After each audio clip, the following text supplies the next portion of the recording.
Assalamualaikum warahmatullahi wabarakatuh. Halo teman-teman semua, kembali lagi dengan saya Aditya Rizky Pratama di sini. Pada video kali ini, pada kesempatan kali ini, saya akan melanjutkan pembahasan materi saya terkait dengan hukum perdagangan internasional.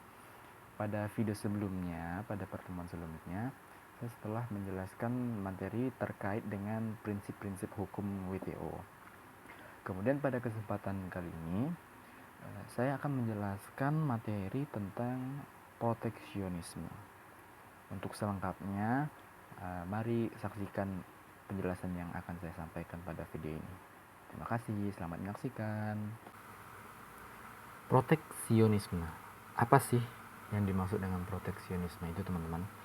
Jadi, proteksionisme ini merupakan suatu kebijakan ekonomi yang diambil atau dikeluarkan oleh suatu negara dengan tujuan untuk melindungi industri dalam negerinya dari persaingan produk-produk impor. Nah, kebijakan ini teman-teman itu dikeluarkan oleh suatu negara dengan tujuan agar produk lokal mereka atau produk lokal suatu negara tersebut tetap bisa bersaing dengan produk impor, baik itu dari sisi kualitas maupun harga, dengan cara membatasi atau mengatur masuknya barang-barang dari luar negeri tersebut. Kemudian tujuan dari kebijakan proteksionisme ini yaitu yang pertama ada untuk melindungi industri baru.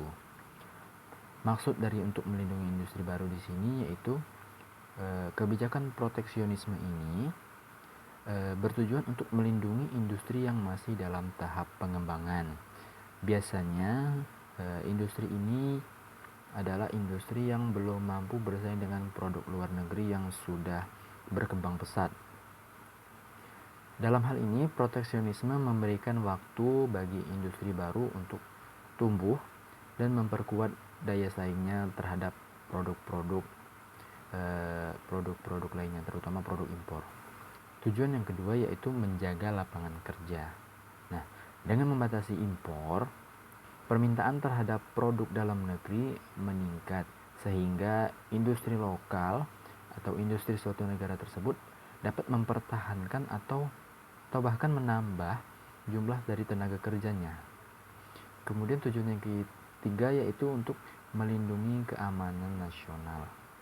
Nah, tujuan berikutnya dari kebijakan proteksionisme ini yaitu bertujuan untuk melindungi keamanan nasional. Maksudnya di sini sektor-sektor strategis seperti pertahanan, energi atau pangan itu seringkali dilindungi agar negara tidak bergantung pada pasokan luar negeri yang mungkin bisa saja terputus saat kritis yang tidak dapat diketahui. Kemudian tujuan yang keempat adalah mengurangi ketergantungan pada luar negeri. Nah, sama seperti tujuan yang ketiga tadi. Jadi kebijakan proteksionisme ini membantu suatu negara menjadi lebih mandiri. Lebih mandirinya ini dalam hal untuk memenuhi kebutuhan domestik seperti bahan pangan sehingga tidak terlalu banyak bergantung kepada negara lain dalam hal impor contohnya. Kemudian tujuan yang kelima ya teman-teman yaitu untuk mengatasi ketidakseimbangan neraca perdagangan. Nah, maksudnya di sini yaitu dengan suatu negara tersebut mengurangi impor dan mendorong konsumsi produk lokal, negara tersebut bisa memperbaiki neraca perdagangan yang defisit. Kemudian dari penerapan kebijakan proteksionisme ini teman-teman, terdapat dampak positif dan dampak negatifnya. Nah, dalam hal penerapan proteksionisme ini, dampak positifnya itu yang pertama adalah memberikan perlindungan industri dalam negeri. Maksudnya, industri lokal mendapatkan perlindungan dan persaingan yang tidak sehat dengan produk impor. Sehingga produk lokal dapat berkembang dan meningkatkan kapasitas produksinya. Kemudian dampak positif yang kedua yaitu keamanan ekonomi. Dengan diterapkannya kebijakan proteksionisme tersebut oleh suatu negara, negara tersebut menjadi lebih mandiri secara ekonomi dan tidak mudah terguncang oleh fluktuasi pada pasar global atau gangguan pasokan dari luar negeri. Kemudian dampak negatif dari penerapan kebijakan proteksionisme. Nah, pada penerapan kebijakan proteksionisme ini teman-teman, dampak negatifnya itu lebih banyak dari dampak positif. Yang pertama, dampak negatif yang pertama yaitu bisa menyebabkan perang dagang. Pada penerapan proteksionisme di suatu negara, negara lain bisa saja membalas kebijakan proteksionisme tersebut dengan menerapkan tarif atau hambatan dagang terhadap produk dari negara tersebut. Contohnya yang baru-baru ini sedang ramai dibicarakan yaitu tentang perang dagang antara Amerika dan Cina, sehingga perang dagang tersebut akibat dari kebijakan proteksionisme tersebut merugikan kedua belah pihak. Kemudian dampak negatif yang kedua yaitu adanya peningkatan harga barang. Dikarenakan barang impor tadi dibatasi, jadi persaingan menurun dan harga barang dalam negeri pun cenderung naik teman-teman, sehingga hal itu dapat membebani konsumen. Kemudian dampak negatif yang ketiga yaitu ada penurunan efisiensi ekonomi.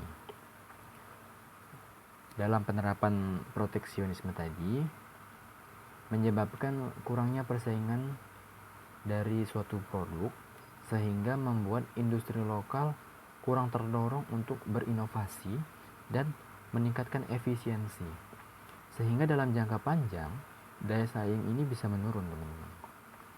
Dan dampak negatif yang keempat yaitu adanya pengaruh negatif terhadap negara berkembang. Nah, maksudnya di sini yaitu negara berkembang yang mengandalkan ekspor akan kesulitan memasuki pasar suatu negara yang menerapkan proteksionisme, sehingga pertumbuhan dari ekonomi suatu negara tersebut bisa terhambat. Kemudian dalam penerapan kebijakan proteksionisme ini ada beberapa alat atau instrumen yang digunakan dalam hal kebijakan proteksionisme ini, antara lain seperti yang pertama itu ada tarif atau bea masuk. Tarif adalah pajak yang dikenakan pada barang impor sehingga harganya menjadi lebih mahal dan kurang kompetitif dibandingkan produk lokal. Kemudian alat yang kedua yaitu ada kuota impor. Pembatasan jumlah barang tertentu yang boleh diimpor dalam periode waktu tertentu untuk mengendalikan pasokan dan harga di pasar domestik. Kemudian alat yang ketiga ada subsidi. Subsidi adalah bantuan keuangan dari pemerintah kepada industri dalam negeri agar biaya produksinya lebih rendah dan bisa bersaing dengan produk impor lainnya. Kemudian alat yang keempat yaitu ada hambatan non-tarif. Hambatan non-tarif ini yaitu regulasi atau standar teknis atau persyaratan administratif yang membuat suatu produk impor tersebut dari suatu negara sulit masuk ke pasar domestik, seperti standar keamanan, kesehatan ataupun lingkungan. Kemudian alat yang kelima yaitu manipulasi nilai tukar. Maksudnya adalah pemerintah dapat memanipulasi nilai tukar mata uang agar produk impor dari suatu negara menjadi lebih mahal dan produk ekspor dari suatu pasar domestik itu lebih murah di pasar internasional. Dalam penerapan kebijakan proteksionisme ini teman-teman, seperti tadi saya singgung, yang lagi hangat-hangatnya dibicarakan itu kasus dari perang dagang antara negara Amerika Serikat dan Cina. Sebenarnya perang dagang antara Amerika Serikat dan Cina ini sudah terjadi sejak tahun 2018 teman-teman. Pada waktu itu Amerika mengenakan tarif tinggi pada produk Cina dengan tujuan untuk melindungi industri dalam negerinya. Namun mendengar hal ini, pemerintah Cina pun membalas dengan tarif serupa pada produk Amerika Serikat. Akibat dari kebijakan tersebut, banyak terjadi peningkatan harga barang. yang menyebabkan gangguan pada rantai pasok global dan pertumbuhan ekonomi di kedua negara tersebut. Jadi teman-teman, kebijakan proteksionisme ini adalah kebijakan yang sebenarnya memiliki tujuan yang bagus untuk melindungi industri dan ekonomi di dalam negeri. Tapi juga dalam penerapannya tentu pasti memiliki resiko dan tantangan yang harus dihadapin atau harus dikelola dengan hati-hati agar tidak menimbulkan dampak negatif terhadap suatu negara tersebut atau negara lain. Mungkin itu saja yang dapat saya sampaikan pada video kali ini. Jika saya ada salah kata atau salah pengucapan, saya mohon maaf. Semoga kita bisa bertemu lagi di kesempatan berikutnya. Saya akhiri. Wassalamualaikum warahmatullahi wabarakatuh. Terima kasih sudah menyaksikan.